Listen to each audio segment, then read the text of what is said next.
గతంలో కూడా మీరు సమ్మెలు గత ప్రభుత్వం మీద మా కోపం ఉంది, మీకు ఈ ప్రభుత్వం మీద మీరు మాట్లాడుతూ ఉన్నారు. ఒక్కటి ఏంటంటే, ఇది అందరం కలిసి పనిచేయాలి, మినిస్ట్రీ కానీ ఉద్యోగులు కానీ. గతంలో ఎవరు ఎలా చేశారో నాకు తెలీదు, మీరందరూ వింటా ఉంటే నేను సమస్యలు వింటా ఉన్నా. కాకపోతే ఇది చాలా పురాతనమైన, చాలా బలమైన వ్యవస్థ, చాలా పాత వ్యవస్థ. ఇది ప్రతిసారి వ్యవస్థకి ఒక తుప్పు పట్టినట్టు పట్టేస్తాం.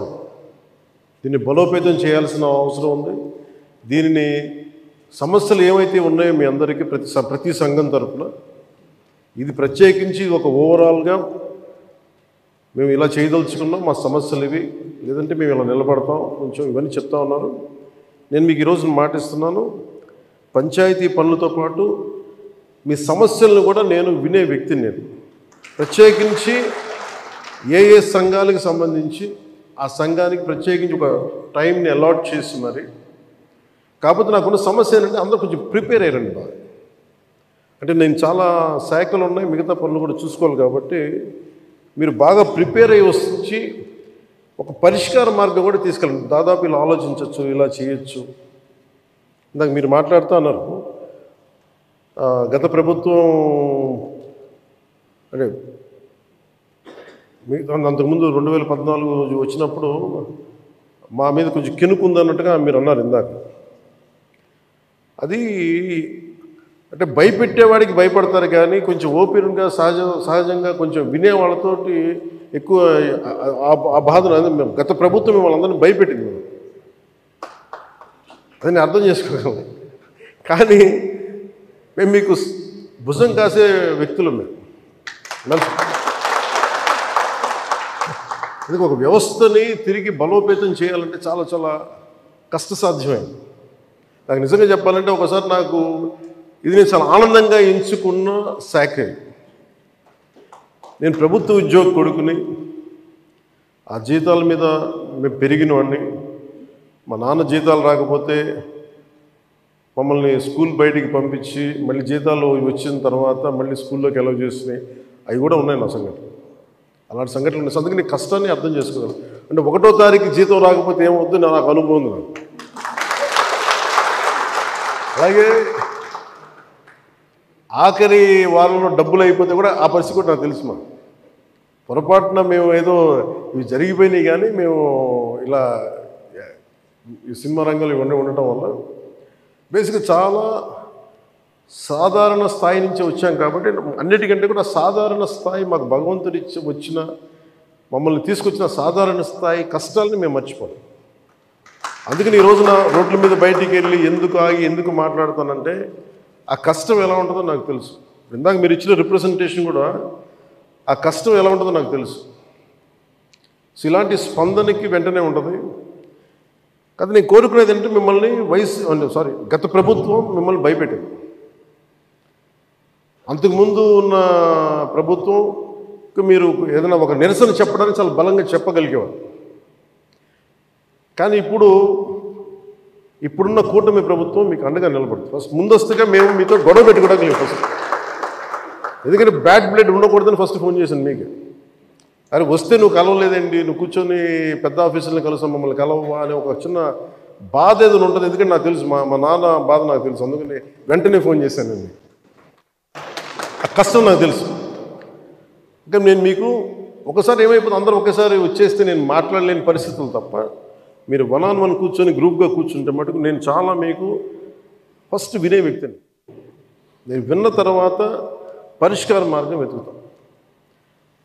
మీకు గత 10 రోజుల్లో గత ఛార్జ్ తీసుకున్నప్పటి నుంచి నేను రివ్యూలు చేస్తూ ఉంటే ఉన్న పరిస్థితి, మీరు ఉద్యోగాలు లేవు, లేదంటే మనకి పర్మనెంట్ చేయలేదు, లేదంటే కూర్చొని గ్రేడేషన్ మార్చాలి, లేదంటే 2003 మాకున్న ఓల్డ్ పెన్షన్ స్కీమ్ అప్లై చేయాలి, రకరకాల అనేక సమస్యలు ఉన్నాయి. వీటన్నిటినీ చాలా క్షుణ్ణంగా మీ దగ్గరతో వింటారు. కాబట్టి వీటన్నిటికీ మించి మూలం ఆర్థిక మూలం. రాష్ట్ర విభజన జరిగినప్పటి నుంచి ఈరోజు దాకా ఆంధ్రప్రదేశ్ ఇంకా ఉణుకుతూనే ఉంది, ఆర్థికంగా నిలదొక్కుకోలేదు.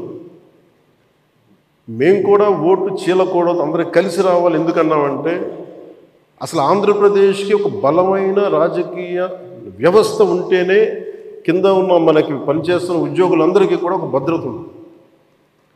ఇందాక మాట్లాడుతూ ఉంటే కూడా ఐఏఎస్ అధికారులతో వాళ్ళకి కూడా డిఏలు ఇవ్వలేని పరిస్థితి ప్రభుత్వం. ఒక 90,000 రూపాయలు వాళ్ళకి రావాల్సింది 4% ఇంక్రీజ్ వచ్చింది, మాకు అన్ని బకాయిలు తీసుకుంటే 90,000 ఇవ్వాలి, వదిలేశారు. ఇంక రావని చెప్పి వదిలేసాను ఐఏఎస్ అధికారులు చెప్తా ఉన్నాను. అంటే ప్రైవేట్ వీళ్ళందరూ ప్రాఫిట్ పొందుతూ ఉన్నారు, డబ్బు ఉంది. కానీ డబ్బుని వ్యక్తులు సొంతం చేసుకున్నారు. రాజకీయాల్లో కూర్చొని గత ప్రభుత్వం స్థాయి దాన్ని పెంచేసింది. అది మేము కరెక్ట్ చేయాలి. అందుకని మేము చాలా నిబద్ధతతోటి నిక్కచ్చిగా ఉండే వ్యక్తులు మేము కట్టుబడి ఉన్నాం. సో మీకు మేము మాట ఇచ్చేది కూడా ముందస్తుగా అసలు ఫస్ట్ ఆర్థిక పరంగా అసలు ఎలా ఉంది రాష్ట్రం, శ్వేతపత్రాలు రిలీజ్ చేయబోతుంది.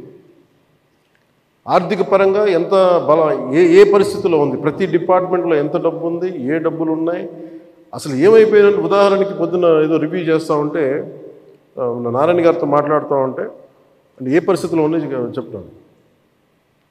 ముఖ్యంగా మన పిఆర్కి, మన పంచాయతీరాజ్ సంబంధించి 15th ఫైనాన్స్ కమిషన్ అసలు డబ్బు లేదు, మ్యాచింగ్ గ్రాంట్ ఇవ్వలేదు. దాదాపు కొన్ని వేల కోట్లు రావాల్సింది రాలేదు. ఇప్పటికి ఈరోజు కూడా కూర్చోపెట్టి దాదాపు 1800 కోట్లు అనుకుంటున్నా, 1580 కోట్లు, క్లోజ్ టు 1600 crores రావాలి. సో 15th ఫైనాన్స్ కమిషన్ డబ్బులు వదిలేసుకున్నాం. జల్ జీవన్ మిషన్ లాంటిది గోల్డెన్ నిధులు ఉన్నాయి. సో ఏ పథకం, కేంద్ర పథకాలకి ఇవన్నీ చూస్తుంటే కేవలం మ్యాచింగ్ గ్రాంట్ ఇవ్వలేకపోవడం. నేను అధికారులు పొద్దు నుంచి గత రోజుల నుంచి నేను అడుగుతా ఉంటే ఒకటే అడుగుతున్నాను, ఏమైనా అంటే మీ బాధ్యత కదా, మీరు ఎందుకు లేరు ఇట్లా అని అడిగాను. సమస్య ఏమైంది, సరైన నాయకత్వాన్ని ప్రజలు ఎన్నుకోలేనప్పుడు ఇష్టారాజ్యంగా ప్రవర్తించారు. దానికి పర్యావసానమే మనం అనుభవిస్తుంది ఈరోజు.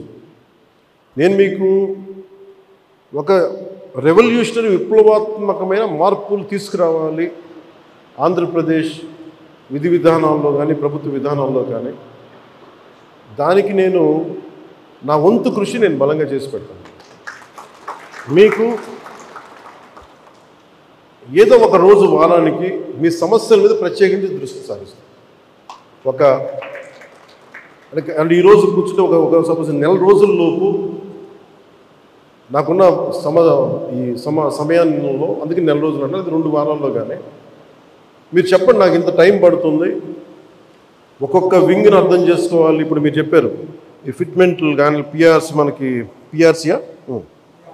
పిఆర్సీ కానీ అలాగే కమిషనర్స్ని ఇప్పుడు దాకా అపాయింట్ చేయలేదు. ప్రతిదీ కూడా మీరు క్షుణ్ణంగా చెప్తే నేను కన్సర్న్ అధికారులతో మాట్లాడి నేను ఏం చేయగలనంటే, నేను టాస్క్ మాస్టర్, ముందు సమస్యకు పరిష్కారం వెతుకుతానని చెప్పేవాడు. నేను పారిపోయే వ్యక్తిని. నాకు యాక్చువల్గా నాకు రాజకీయాలు నాకు అవసరం లేదు. నాకు కాదు, నేను ఎందుకు వచ్చానంటే ఇది నా నేల అనుకొని వచ్చాను. ఇది ఎవరో మీ తరపున నిలబడి మాట్లాడటానికి ఇన్ని కోట్ల మందికి నిలబడాలి, నా వంతు కృషి చేయడానికి వచ్చాను. దాంట్లో భాగం మీ భవిష్యత్తుకి, మీ భద్రతకు కూడా నేను మనస్ఫూర్తిగా మాటిస్తున్నాను. ఇది నిలబడి